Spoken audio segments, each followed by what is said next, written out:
Scroll through your feed today, and you're guaranteed to hit lists exactly like this one. Saving every recommendation actually triggers total choice paralysis. You end up juggling a dozen free trials and hitting heavy subscription fatigue before you've even completed a single task.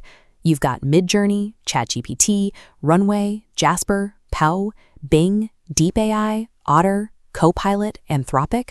Attempting to master all 10 of these platforms simultaneously leads to a massive monthly credit card bill and exactly 0 actual hours saved in your work week. The reality is, the AI landscape has fractured. These are highly specialized tools built for completely different industries.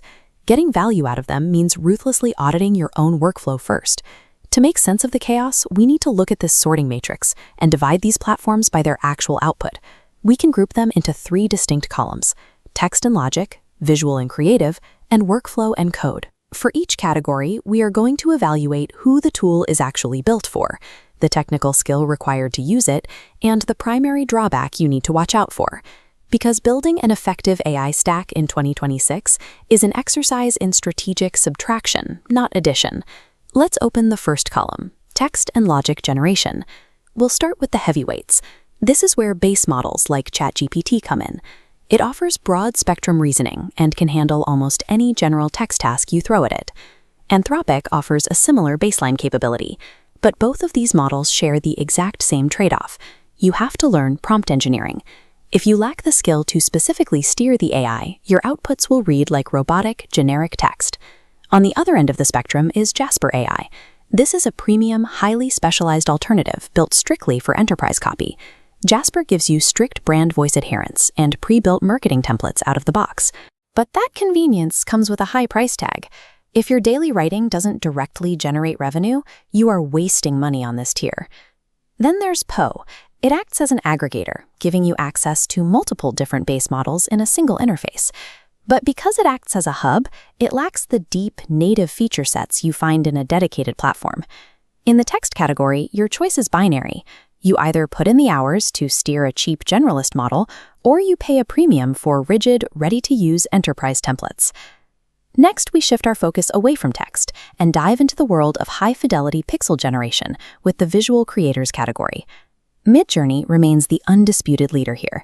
If you need photorealistic imagery or complex artistic details, this is the standard. But it has a heavy trade-off. You still have to navigate it entirely through a Discord server. For casual users, that creates a steep, deeply unintuitive learning curve. If you want 0 friction, Bing Image Creator is the direct alternative. It runs right in your web browser for instant, accessible generation. The drawback with Bing is the hard limit on customization. You hit a ceiling quickly, and the outputs frequently share a highly recognizable, slightly plastic stock photo aesthetic.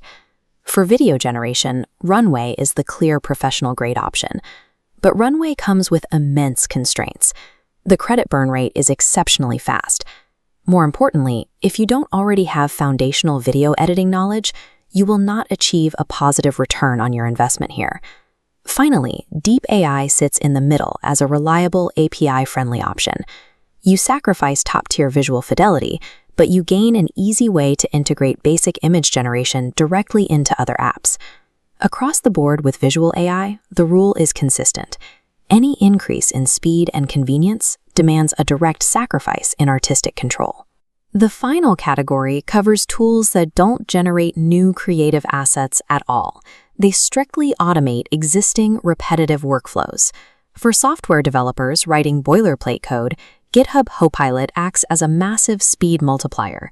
But Copilot carries a hidden risk.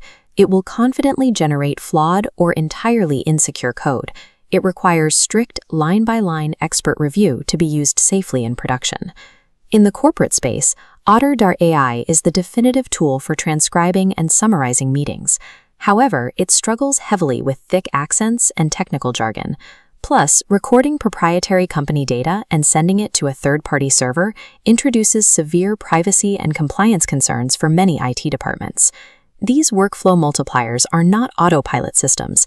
You get the speed, but the absolute cost is mandatory human oversight. So how do you actually apply this? Step 1 is to stop attempting to master all 10 platforms. We need to map these tools to your specific professional identity. If you are building the creator stack, your kit is Midjourney for art, Runway for video, and ChatGPT for scripting. As a creator, you must avoid enterprise tools like Jasper and entirely ignore coding tools like Copilot. If you're building the enterprise or marketer stack, your focus shifts. You want Jasper for strict brand copy, Otter for recording client meetings, and Anthropic for dialing in nuanced corporate tones. Marketers should skip the friction of Midjourney's Discord server. Rely on Bing Image Creator to generate fast, acceptable visuals for slide decks. For the developer stack, you pair GitHub Copilot for your code generation with Poe.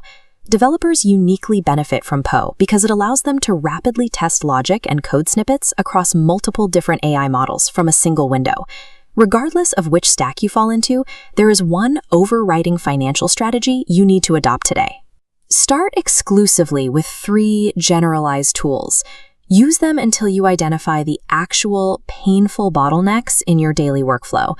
Only then should you purchase a specialized premium subscription.